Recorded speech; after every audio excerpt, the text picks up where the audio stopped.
Hi there, welcome to RelaxAlot Comics. I'm the owner. Recently opened the store, so it might not be quite finalized. I may move a few displays here and there, but for the most part, it's where I want it.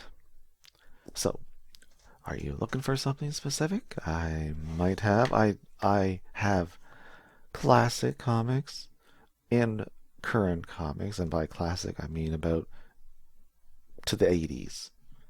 Um, Specializing Marvel, DC, but we do have some. Yeah, I have a couple people work. I have two people helping me, and we're going to be focusing on Marvel and DC mostly, but a little indie comics here and there. We're gonna have a section that is one of the things I don't quite have yet, so we're working on it.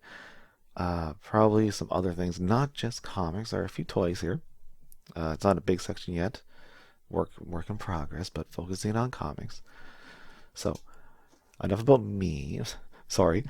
Just really excited that finally got this done, like a dream come true. But what are you looking for? Really? Okay. You want? Okay, you're looking for the Death of Superman comic? I think I might have a couple. You want it in the bag? Oh no, no, sweetie, you don't want it in the bag. It no, no. It's not that it's expensive. No, no, it's not. It Okay, so apparently the bags, the black bags they have with the S on them, the bloody S, which is it was awesome. Like it was amazing. It kinda technically didn't react well with the paper of the comic and destroyed the comic. So if anybody left it in the bag, it's basically garbage. Yeah, I know. It's crazy. I didn't know about that till longest time until I decided I found a lot on eBay and it was in there. And I thought, well, I have mine sealed.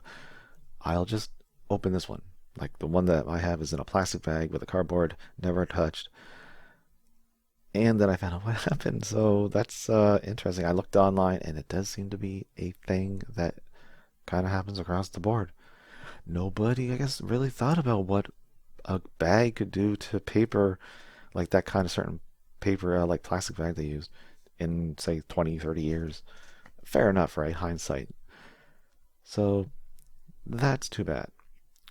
If you do want the comic, I do have a few issues of it that weren't taken out, and obviously they're not minty, but you can actually see it and it'll be intact, so that's a plus. Okay, yeah, I figured you might not want it now. It's understandable. I mean, that it was a good draw. I remember. Oh, I do they still have the shopping channel? I don't really watch TV anymore, but they used to have that when this happened, the Death of Superman. There was a whole shopping channel like special where they were selling it, and it was really cool. And I considered, but I thankfully I didn't. I got it later. But it was an interesting thing. It was a real moment in pop culture history in the 90s. I don't think he ever died before that. I don't think he did. I don't think he did, anyways. So, what else would you like? I'm sure you have more than one idea. The good. The Venom first issue. I know what you're talking about. Yeah, it's Now, which one did you want though? Yeah, there's a gold, like a chrome gold variant compared to the normal like metallic red, and obviously the gold one is much more expensive because it is not nearly as common. I've ever, I've never actually seen it in hand. I have the red one. I have a couple of copies of the normal variant. I've never actually been able to get my hands on a gold one. I would love to, but so far, no dice. So, did you want the red one? Because it's not really that much. It's just because it's the first issue, and they're like the 90s. They just that first issue's out the wazoo. It doesn't matter. It really doesn't. I mean, it is. It's a little more than maybe some other issues that aren't like pretty like that, but Yeah, it's not gonna be that much. Okay, I'll have one of my people, I like saying that, go in the back and see if I can find. I know there's at least two in the back. So, was there anything else? Maybe. I mean, you've talked about both Marvel and DC. Uh, what about since you just asked about Venom? What about Spider-Man?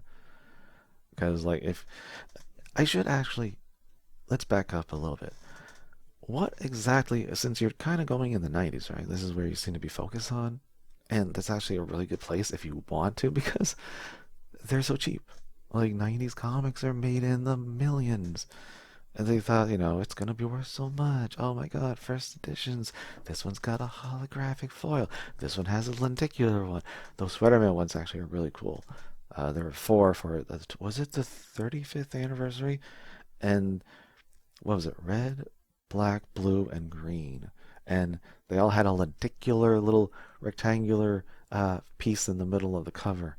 And you'd move it and it would like change, like you'd be moving some. It looked really, really cool. I made a point of getting those when they first came out. I was hardcore into Spider-Man in the 90s, like you have no idea. That's kind of like one of the reasons I opened the shop. Like I was, because I got into him, and then I started getting into the other ones like X-Men, and then I branched out into DC and so on. And yeah, it was just, I mean, I'm just so happy that I did this. It's really nice. I'm sorry, I keep talking about myself. That's not fair. That's not very nice. So you're going for the 90s, right? Okay. Now, have you thought about maybe X-Men? Because they were rocking pretty hard in the 90s. So I'm sure you could find something like that would interest you. I'd say that the what was it, X-Men #1? It's been a while since I've looked at those, but it has, I think it's like 4 or 5 covers that make up the big picture. Once again, they're #1. Let's make multiple variants of the #1, and then we'll make the money. So there's a buttload of those. So maybe you like that one, or maybe you like all of them and make the picture. I don't know. It's a good way to start. X-Men. Um, depends on how you like some of the artwork on some of them, like Cable and them. Oh, some of those Spider-Man ones in the what was it? Right, I think it was right near the end of the Clone Saga. I don't remember the name of the artist, but I just never liked their art. Hate's a strong word. I never liked it. It just they looked really rough. It's like a rough draft of what the comic was gonna be. I wish I remember his name. Crap. Oh well. But yeah, you can do. There's X-Men. There's Hulk, Incredible Hulk. He did some stuff. Then he became the Professor Hulk, where the Green, Gray, and Banner fused together their minds to make one entity. Of course, if you want to see Hulk really strong, and that's not gonna work because he's Banner's mind basically. It he doesn't like have the rage that the like the Savage Hulk does, so he doesn't get really stronger when he gets mad. Although that does bring you into the Onslaught, which that Onslaught series was eh, it, what they did afterwards was really weird. I don't want to spoil it if you want to get into it, but it's quite the trip. And of course, DC. You got what was it, Nightfall? Um, uh, I'm spacing. I'm sorry. Of course, the death of Superman, because there's also the Supermen, which came after the death of Superman, which was really really cool. I was really into that scene. Like, who's the real? Like, obviously, something you knew wasn't the real Superman, but it was interesting to figure out who was who and who was what and what happened. I had fun. I thought it was good. And then they brought Superman back. I mean, spoilers, of course, everybody knows. And he was rocking that sweet mullet with the black leotard and the S. Oh, it was so cool when they brought that back in the Schneider cut. That was so cool. It was a black. Man, why didn't they put that in the original? It's the black suit. It's so cool. I mean, it's not quite the same because it still has the cape, and I don't think he had the silver gauntlets or the gun because he was like, I guess, fully powered still. Whatever. That was still good. I mean, it was a long. Oh, crap, that was a long movie. Holy crap, that was a long movie. Okay, so you're just gonna look around. That's fair enough. Fair enough. I'll be here behind the counter, and you got any questions? Just let me know. I'm all ears and apparently all mouth.